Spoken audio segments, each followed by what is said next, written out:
Hello बच्चों, आज हम एक नए टॉपिक मोल संकल्पना की शुरुआत करने वाले हैं। इससे पहले हम लोग अणु और परमाणु के चैप्टर से 2 वीडियोस हम लोग देख चुके हैं। पिछली वीडियो में हमने सीखा था कि कैसे किसी भी अणु का रासायनिक जो फॉर्मूला है वो हम लिखते हैं, रासायनिक सूत्र कैसे लिखा जाता है। आज हम सीखेंगे कि मोल संकल्पना क्या होती है, मोलर द्रव्यमान क्या होता है, कैसे मोल्स को हम निकालते हैं। अगर आपको द्रव्यमान दिया गया है तो किस प्रकार से आप किसी भी अणु का के मोल्स निकाल सकते हैं, उसका मोलर द्रव्यमान निकाल सकते हैं।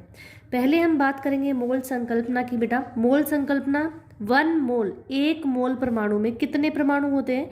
1 मोल परमाणु में हमारे पास 6.022 इंटू 10⁻23 इतने परमाणु होते हैं।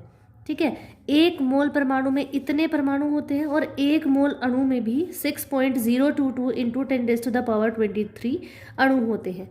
ठीक है बच्चे, दैट मीन्स चाहे आप 1 मोल परमाणु लो उसमें भी इतने परमाणु होंगे, अगर 1 मोल अणु भी लेते हैं तो भी उसमें इतने ही आपके पास क्या होंगे? अणु होंगे। अब हम बात करते हैं बेटा मोलर द्रव्यमान की। मोलर द्रव्यमान क्या होता है? मोलर द्रव्यमान किसी भी पदार्थ के 1 मोल, किसी भी पदार्थ के 1 मोल कणों के द्रव्यमान का जोड़ होता है। उसके 1 मोल के कणों का जो भी द्रव्यमान होता है उसका जोड़ मोलर द्रव्यमान होता है। मतलब मोलर द्रव्यमान 1 मोल पदार्थ कणों का द्रव्यमान होता है। जो हमारे पास 1 मोल में अभी हमने देखा 1 मोल जो आपके पास परमाणु है चाहे अणु है, उसमें कितने हमारे पास परमाणु या अणु होते हैं? 6.022 इंटू 10⁻23। इसका मतलब 1 मोल, मुझे अगर 1 मोलर द्रव्यमान निकालना है तो 1 मोलर द्रव्यमान में 1 मोल पदार्थ कणों के द्रव्यमान मतलब 6.022 इंटू 10⁻23 पदार्थ कणों का द्रव्यमान होता है। ठीक है बच्चे, जैसे अगर मैं हाइड्रोजन का परमाणु द्रव्यमान निकालूं तो हाइड्रोजन का जो परमाणु का द्रव्यमान होता है वो 1 यूनिट होता है। कितना होता है? 1 यूनिट। जबकि अगर मैं उसके मोलर द्रव्यमान को निकालूं तो वो कितना होगा बेटा? 1 ग्राम पर मोल। अगर मैं उसके परमाणु के द्रव्यमान की बात करती हूँ तो उसको हम U से डिनोट करते हैं। U का मतलब होता है atomic mass unit. Atomic mass unit को हम AMU भी लिख सकते हैं और आप सिंपल उसको स्मॉल u से भी डिनोट कर सकते हैं। ठीक है बच्चे, और मोलर ये तो है परमाणु द्रव्यमान। अगर मैं मोलर द्रव्यमान की बात करूँ तो मोलर द्रव्यमान होता है बेटा ग्राम पर मोल, मतलब उसका मोलर द्रव्यमान पर मोल कितना है। ठीक है, तो हाइड्रोजन के परमाणु का द्रव्यमान 1 यूनिट होता है और उसका मोलर द्रव्यमान कितना होता है? 1 ग्राम पर मोल होता है। ऐसे ही नाइट्रोजन है तो नाइट्रोजन का जो परमाणु द्रव्यमान है वो 14 यूनिट होता है। अगर मैं उसके मोलर द्रव्यमान की बात, देखो ये तो मैंने बात की परमाणु द्रव्यमान, जो 14 यूनिट बोला मैंने, AMU जिसको हम बोलते हैं एटॉमिक मास यूनिट। ठीक है, अगर मैं उसके मोलर द्रव्यमान को की बात करूँ तो वो कितना होता है? 14 ही होता है, लेकिन यहाँ यूनिट थी, यहाँ क्या है? ग्राम पर मोल होता है। ठीक है, जैसे मेरे पास है S8 मतलब सल्फर के 8 मोल मेरे पास क्या है बेटा? अणु है, परमाणु है। अगर मैं उनका द्रव्यमान निकालती हूँ मोलर द्रव्यमान तो S8 है, उसके पैर में 8 लगा मतलब 8 गुना S हो जाएगा। 8 गुना 32 करेंगे तो 256। मोलर द्रव्यमान की बात करें तो 256 ग्राम पर मोल आपके पास आ जाएगा। ठीक है बेटा, जैसे एक और एग्जांपल है यहाँ पर HCl का, तो HCl है मतलब हाइड्रोजन जमा क्लोरीन। तो एक जो मोलर द्रव्यमान हाइड्रोजन का है वो 1 होता है और क्लोरीन का 35.5, दोनों को जोड़ोगे तो 36.5 ग्राम पर मोल आपके पास मोलर द्रव्यमान इनका निकल जाएगा। अब हम बात कर रहे हैं बेटा, ये तो हमने बात की मोलर द्रव्यमान की। अब हम बात करते हैं अवोगाद्रो संख्या। जो अवोगाद्रो थी उन्होंने हमें एक संख्या दी है जिसको हम N नोट से डिनोट करते हैं। वो हमारे पास होती है बेटा 6.022 इंटू 10⁻23। ये होती है अवोगाद्रो संख्या और ये कभी नहीं बदलती, हमेशा इतनी ही रहती है। अब हम बात कर रहे हैं मोल की संख्या कैसे निकाल सकते हैं। देखो बेटा, किसी भी अणु या परमाणु के मोल्स की संख्या निकालने के लिए हमारे पास क्या होता है? या तो उसका द्रव्यमान दिया होता है या उसका मोलर द्रव्यमान होता है।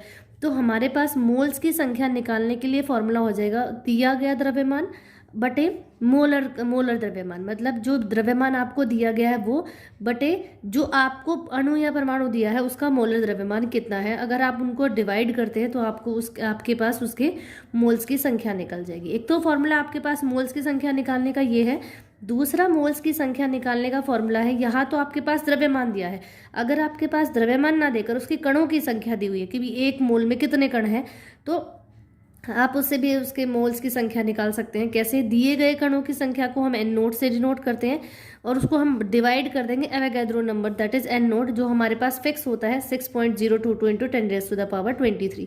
तो आपके पास मोल्स निकालने के दो फॉर्मूले, एक तो आप द्रव्यमान से निकाल सकते हैं, दूसरा उसके कणों की संख्या से निकाल सकते हैं। ठीक है, तो जब आपके पास द्रव्यमान दिया है तो एन बराबर हो जाएगा छोटा M small M upon capital M हो जाएगा बेटा। स्मॉल एम का मतलब होता है दिया गया द्रव्यमान, कैपिटल एम मतलब उसका मोलर द्रव्यमान। जैसे मोलर द्रव्यमान अगर मैं O2 की बात करूं तो यहाँ कितना है, 2 ऑक्सीजन है, तो 2 गुना 16 दैट इज 32 आपके पास हो जाएगा। तो यह इसका क्या है बेटा, मोलर द्रव्यमान है। ठीक है, तो दिया गया द्रव्यमान बटे मोलर द्रव्यमान कर देंगे तो निकल जाएगा। या अगर कणों की संख्या दी है और नीचे उसको एवोगैड्रो नंबर से डिवाइड कर दोगे तो आपके पास भी क्या निकल जाएंगे, मोल्स की संख्या निकल जाएगा। समटाइम्स आपके पास क्वेश्चन में मोलर द्रव्यमान दिया होता है, द्रव्यमान दिया होता है और कणों की या एवोगैड्रो नंबर दिया होता है, कणों की संख्या पूछ ली जाती है।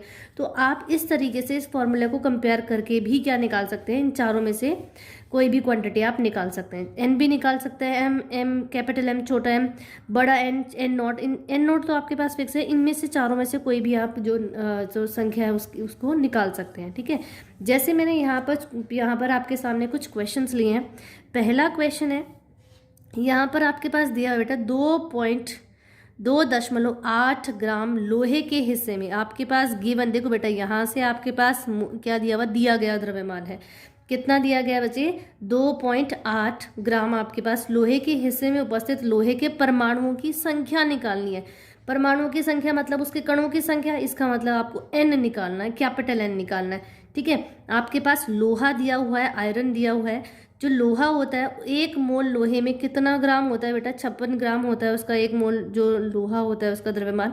मोलर जो 1 मोल में हमारे पास 6.022 इंटू 10⁻23 लोहे के परमाणु होते हैं। तो आपको 56 ग्राम का निकालना है। 2.56 ग्राम में देखो 1 मोल में आपके पास 6.022 इंटू 10⁻23 थे। तो अगर मैं 56 की बात करूँ तो 56 ग्राम में कितना होगा, वो भी इतने ही रहेंगे, कितना 6.022 इंटू 10⁻23। लेकिन आपको 2.8 ग्राम में निकालना है। ठीक है, तो आपके पास क्या है बेटा, देखो आपके पास गिवन द्रव्यमान जो आपके पास दिया हुआ द्रव्यमान है वो 2.8 है और आपके पास एवोगैड्रो की संख्या कितनी होती है, 6.022 इंटू 10⁻23। जो मोलर द्रव्यमान है हमारे पास लोहे का वो कितना है, 56 है। तो आप इस तरीके से देखो, हमारे पास फॉर्मूला होता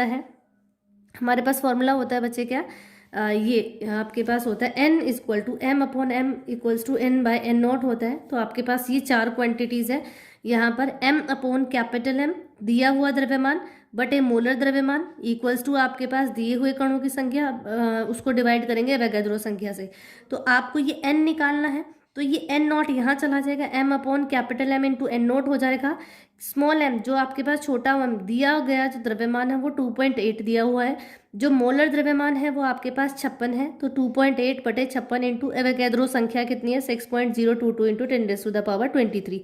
जब आप इसको काटोगे तो आपको काटने से इसके जो कणों की संख्या है वो आपको निकल जाएगी 3.011 इंटू 10⁻23। तो इस प्रकार से आप, अगर आपके पास गिवन द्रव्यमान है, मोलर द्रव्यमान है, उसके कणों की संख्या निकालनी है तो आप बड़े आराम से निकाल सकते हैं।